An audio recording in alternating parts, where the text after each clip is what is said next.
If you're spending a lot of time in your truck, chances are you want it to be more than just a utility vehicle. You want it to be an actual nice place to be. Lucky for you, Toyota makes a version of the Tundra that might as well have a Lexus badge. As always, I'm going to take a look at this thing from the outside in and talk about what it's been like to live with for the last week. Let's go ahead and take a look.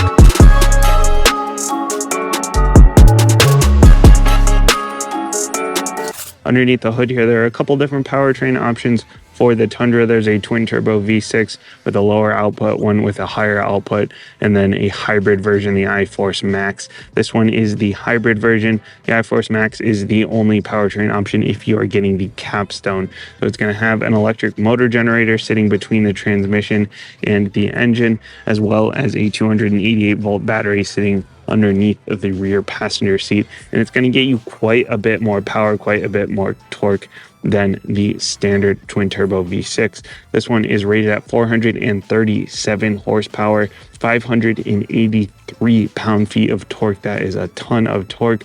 We'll get this thing moving just fine. And the EPA estimates are 19 city and 22 miles per gallon highway. Been getting closer to about 17, just under 17 with my mixed driving.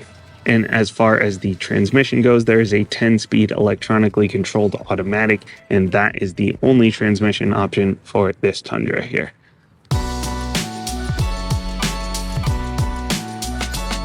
From the side here, we're looking at about 233.5 inches on the overall length, and that's just sort of barely going to fit in a lot of the parking spaces up here in New England. Usually have an inch or two of overhang. Down south might have an easier job at parking, but if you're in an area like I am where the parking spaces are a little smaller, and that's going to be standard on the Capstone because there is only one cab size on the Capstone, and there is only the 5.5 foot bed length. If you're in one of the other trim levels, you can get a 6.5 foot bed. There's even an 8 foot bed. There's a double cab. This one here has the CrewMax cab. Wheelbase here, we're looking at 145 inches, 145.7 actually. If we want to get exact, it's going to be longer again if you have a bigger bed, but on the Capstone, that is your wheelbase. And we're sitting on the big 22s. These are the biggest wheels available for the Tundra. There are 18s and 20s in some of the other trim levels, but the Capstone gets you the big 22s, and they are wrapped in all-season tires. Love the wheel design. I love all the chrome trim through here and on the door handles and up through the windows. You've got the blind spot monitoring. They're heated, so you can defrost those in the winter. Really nice touch. And then we got the touch to lock and touch to unlock on the front doors here, which, as you see, will also fold those mirrors in. And the feature my kids loved the most, really cool feature, I like it as well. You open up the door and the step comes out. It's great, especially if you're short like me, 5'7". It is a little bit easier to get in with that step, and it keeps the lines a little cleaner when the doors are closed up. We'll say the first couple of days you might want to wear shin guards if you're not used to that. You know, taking the kids in and out. I forgot a water bottle, I forgot a jacket, forgot whatever. I'm going in and out of the truck a lot. I banged my shins on that a couple of times. It would be nice if it had lights on it. If you're getting in at night, maybe you have a client, maybe you have a friend or a family member, somebody who hasn't been in the truck a lot, they don't really see it because it's black and it's nighttime. Would be nice to have a light on it, but overall, really nice little touch there. Front end here, nice looking front end. Love the contour through here. Love what we've got going on here with the iForce Max badge. We got full LED projector style auto leveling headlights going on. LED daytime running lights. We got the sequential turn signals in here that look great. We do have some venting going on through here. We got fog lights, LED fog lights. We got lots of venting going on through here as well. More venting down here. Really love the front end look here. We got the blue tinge around the Toyota badge. Love to see that. Just a nice looking front end. And we do have the parking sensors going on. They're pretty well integrated across here as well. And like I mentioned, we do have a camera up here as well. We got the full 360 degree going on for the cameras. Back end here, love the taillight design we got going on through here. You can't see the exhaust because it's coming out the side over here. We've got the 4x4 because 4x4 is the only way to get the Capstone. Love all the silver trim through here. Backup camera, of course. Parking sensors going on across the back. We got the Class 4 trailer hitch. This one will tow just over 10,000 pounds with the iForce Max engine. You can tow more in some of the other trim levels, and 10,000 pounds is a little bit low compared to some of the competition, but it's going to cover your bases for most people, I think. And for payload capacity, we're looking at just under 1,500 pounds. Again, a little bit low, and that is when you get the iForce Max engine. It will go up in some of the other trim levels, but again, for most people, it'll probably cover what you need it to do. 1,500 is still quite a lot. We've got some more lights going on through here. You can grab here to open, or on the key right there, you can hold that button down, drop the tailgate, and we've got the step that comes out. So we got keeping with the clean lines when it's closed, and nice and easy to get up into the bed when you got the tailgate open. Now, it won't close with this button. You do have to manually close it, but you can open it with that button. We got the lights going on in the bed, as well as some more lights up there and some more cameras up there. These lights will turn on as soon as you come to unlock the truck. We've got tie downs going on all around. Of course, we've got the slats, so you can put in your 2x4s, 4x4s, whatever, compartmentalize everything in just the way you need it. And 120 volt over there on the side. Now, you can option a 3-level system, a 3-level air suspension system that will help with loading and unloading. So if you want to drop the trailer down a little bit to load and raise it back up to unload, you can option that. This particular truck does not have that option on here. On the interior here, this is a really nice place to be, and this is as the Capstone trim level comes. There are no add-ons, no packages on this truck other than that Capstone trim level. I'll get a little bit nitpicky on a couple of things here just because this is the $80,000 price point. We're spending a lot of money here. But overall, just such a nice place to be here. We'll go through it. We got the nice leather wrap steering wheel, buttons laid out really well for your adaptive cruise, your lane tracing, your controlling of your infotainment. It is power adjustable as well. You got the rain sensing wipers, easy to use. The stalks are nice and easy. We got lots of buttons, lots of switches. Everything is laid out very, very well. It's very clear what everything does. The switches go up and down, sort of a weird thing to have to say, but there are some cars and trucks where the switches only go in one direction. So this makes it really easy to use. Your trailer controls, your different, you can turn on your camera here. You got heated and ventilated seat buttons, your HVAC buttons, your knobs. Everything is so readily available and easily accessible here from the driver's seat. And we've got a heated steering wheel as well. And I do wish that heated steering wheel button was up here just so I could turn it on and off a little more easily. Because if I'm driving, I don't want to have to look down around the steering wheel. Again, we're getting a little bit nitpicky just because of this price point. But once you turn that on, a lot of these settings, actually, the seat settings, the heat and ventilation, as well as the heated steering wheel, once you turn those on, those will stay on. Even if you turn the truck off, you get back in a few minutes later, hour later, the next day, whatever it is, next time you get in the truck, those settings will still be on. So that is nice to see there. Traction control, easily accessible. Parking brake, you got your different drive modes down here. And these knobs are also really nice. I like the feel of these knobs, and they're easy to use, easy to grab. They look great. They are a little bit on the cheap side here. They are definitely plasticky. If you spill something on there, you're going to have a hell of a time getting it cleaned out. But they are nice to grab here, nice to use. The seats I mentioned, heated and ventilated. We also have 2 memory settings over here on the door. These are power adjustable in just about every way possible. You got power lumbar support, you got up, down, left, right, you got power thigh extensions as well. Really comfortable seat, semi-aniline leather.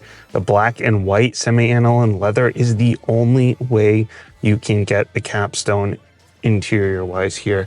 So if you want any other kind of material, any other kind of color, you are SOL, which is a little bit unfortunate. I do like the materials. Everything is so nice to the touch here. Everything is very comfortable. but I don't love the white interior, especially for a truck. If you're gonna be getting dirty at all and you come in here to a white interior, you're gonna run into some problems. So I don't love to see the white. I wish that there was at least an all black or red or some other kind of option, so you didn't have to get the white. Got the wood grain through here as well. And at night, you get the mood lighting around the edges, which was really a nice touch here. And you even get leather up here, so if you want to rest your arm up here on the windowsill, nice and comfortable. Really, they thought this through. You got bottle holders down in the door. You got all kinds of space throughout the center console. You got spaces within spaces within spaces. You got different compartments all over the place. You got coin holders. You got USB-A, USB-C. You can put your water bottle down here. You can put some whatever you want down there. There's a ton of space. You got some cup holders here. If you don't like the look of that, cover it up with the wood trim here. You got your wireless cell phone charger up here. Again, standard wireless Apple CarPlay, wireless Android Auto, standard again because this is as the Capstone comes here. Got the big 14-inch infotainment here. This is the latest Toyota Lexus system here, and it does need sort of an anti-glare on it. There are some days here, it hasn't been too sunny this week. It's mostly been rainy and gray. There was one day when the sun came out and it was quite glary on the screen here. It was a little bit tough to see, even with this massive sunroof closed up. There was a little bit of a glare.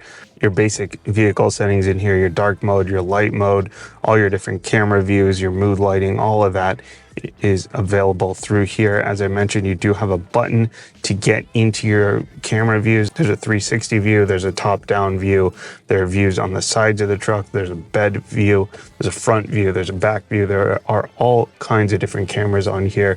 Very helpful, especially up here in New England. I've got a lot of tight parking spaces that I'm parking in. I just pop the camera on. Makes it a lot easier to park, make sure I'm fully in the space. When the parking sensors start sensing you're getting close to something, that view will also come on automatically. But just in case you're in a wide open parking area or something, you want to check out the cameras, nice and easily accessible here.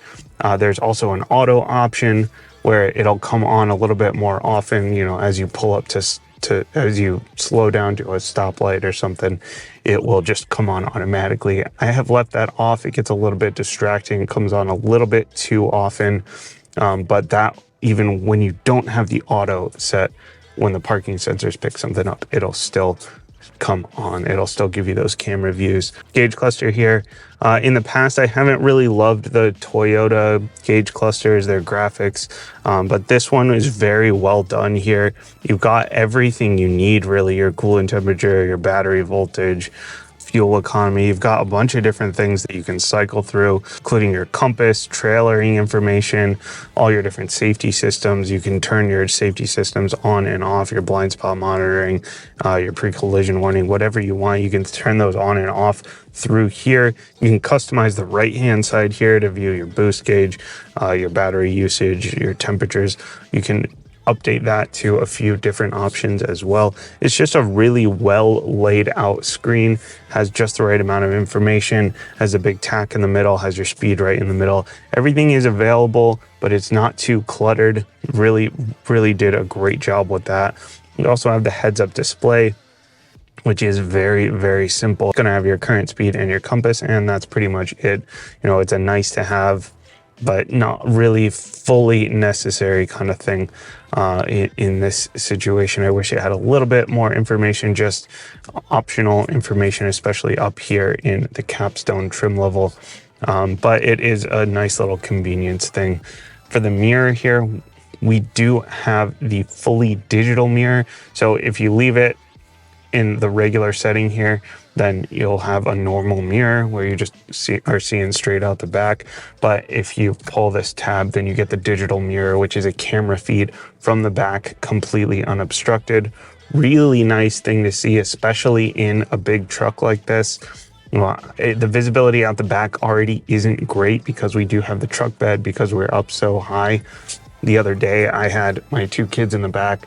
I had my mother-in-law was sitting in the back in between them, and I couldn't really see well at all. So I just flipped that on, and then I can see everything. A really, really nice thing to see, especially in a big truck like this. For the back seats, heated and ventilated back seats as well. They got the cup holder armrest in the middle. They got 41 inches of legroom, massive, massive legroom. And like I mentioned, I got 3 across back there, including 2 child seats. And there was plenty of space. Nobody back there was uncomfortable. There is so much room. Again, I love that the sunroof goes all the way back and my kids can actually enjoy some sunlight back there. They also have shades on the windows back there. Nice little touch for that. They've got their own vents. They've got their own USB-A, USB-C. They've even got a 120 volt back there. If you're in an area with a lot of trucks and you have clients that you need to take around, or you have your parents you need to take around, whatever, you want them to be really comfortable in the back seats, this is a great truck for that. I cannot believe how comfortable it is, even in the back seat there. This really is sort of like the life of luxury in here. This is like the Lexus of trucks in here. For the sound system here, we got the JBL sound system. I wish they would have gone with something a little bit more high end, just especially in this top spec capstone trim level, but still a pretty nice sound system. We do have these nice big vents as well, perfectly placed, heating up the cabin and cooling down the cabin very, very well with the dual zone climate here. Now, the one thing here in the interior that might actually be a major issue for some is that the Capstone only comes in the hybrid. The hybrid has a battery underneath the back seat. That means there is no storage underneath the back seat. A lot of these full-size trucks and the mid-size trucks as well, you lift up the back seat, you get a little bit of storage underneath, so it's lockable and it's safe from the elements. Some trucks now also have space in the bed area that's lockable and safe from the elements. This one does not, which means that if you do have things you need to store, it's either at the feet of the seats, or you got to get a tonneau cover, or you got to get some kind of toolbox, something like that, if you want to keep that stuff safe from the elements. And Toyota doesn't have to worry about encroaching on Lexus territory here. No, they don't have to worry about this leapfrogging the Lexus version of this truck because Lexus doesn't have a truck. So really, really did a great job in here overall. Really, really nice place to be.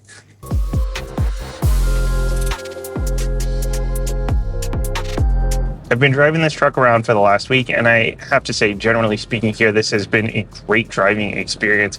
It is a great truck to drive. One of the big things, well, there are quite a few big things, but one of the biggest things here is the powertrain. So it has this hybrid powertrain, which Toyota says helps with efficiency as well as power.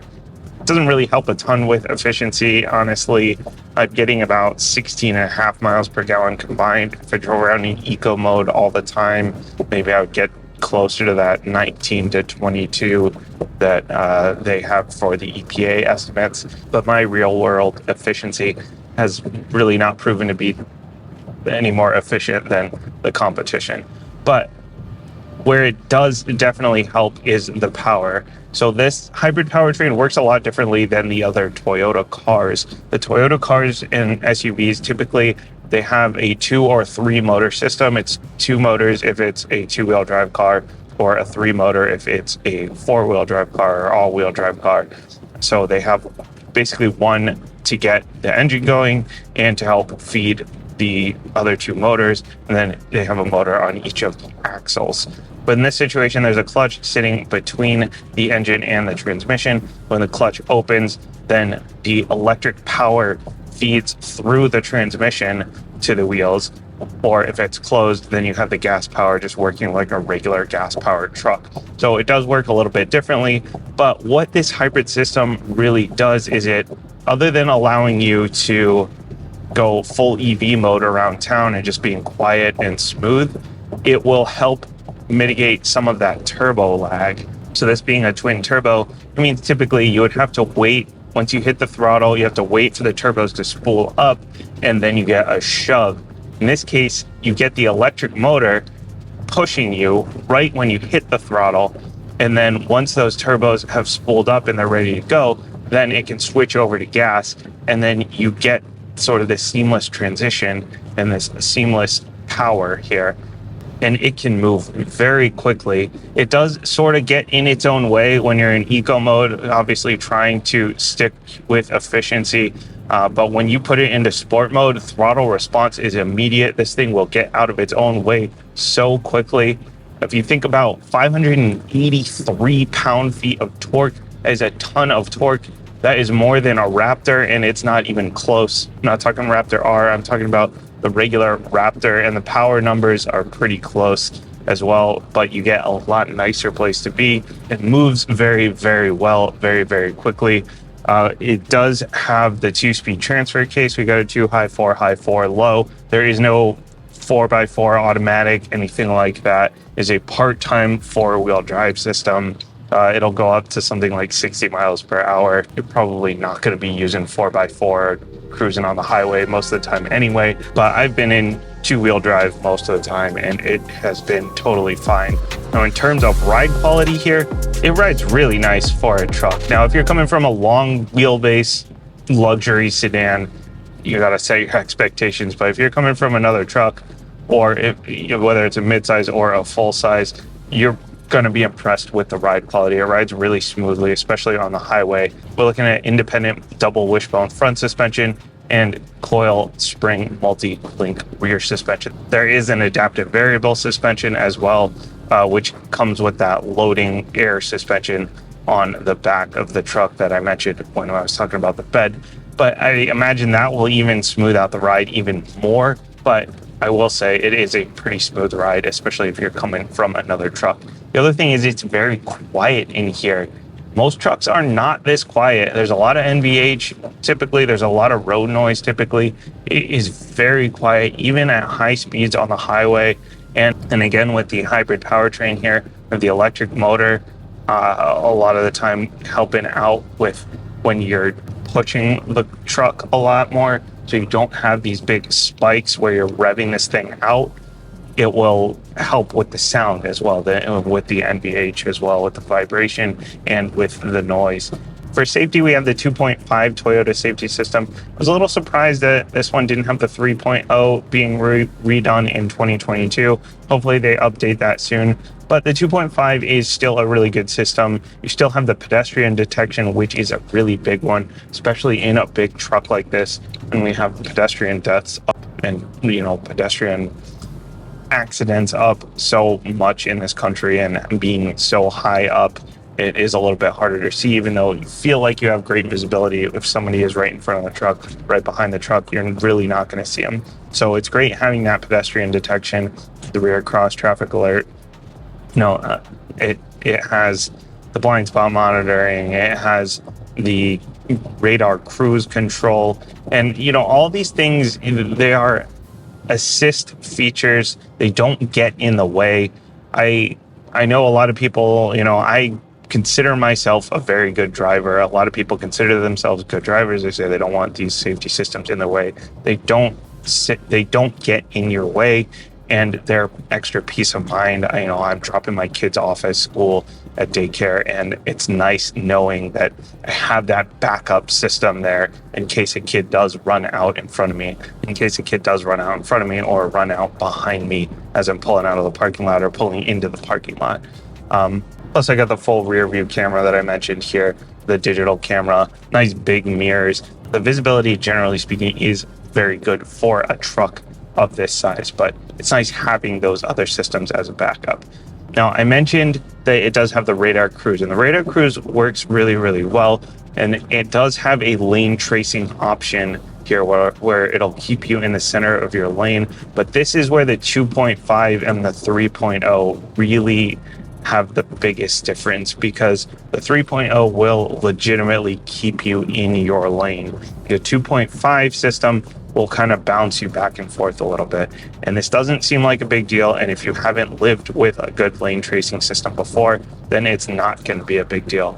But if you have had a system like that in the past, I will say it's tough to go back. It really is a very helpful system, especially on long road trips or on these drives where you've got your kids distracting you or people distracting you or whatever. Will keep you well centered in your lane. Like I said, this driving experience overall is great, from noise level to power to safety to driver's assist, and it just, everything about this truck, driving it around, really is a great driving experience.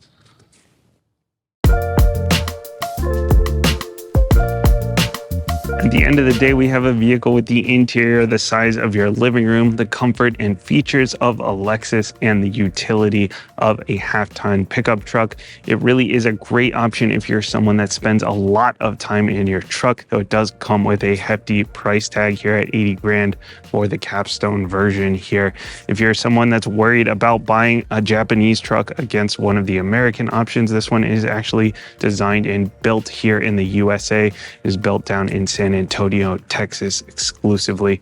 As always, thanks for watching. If there's anything that I missed, let me know. If you have any comments, leave a comment down below. And as always, hit all the YouTube buttons, the like and the share. Help me out. Help me get into some more trucks and cars. And thank you again for watching, and I will see you next time.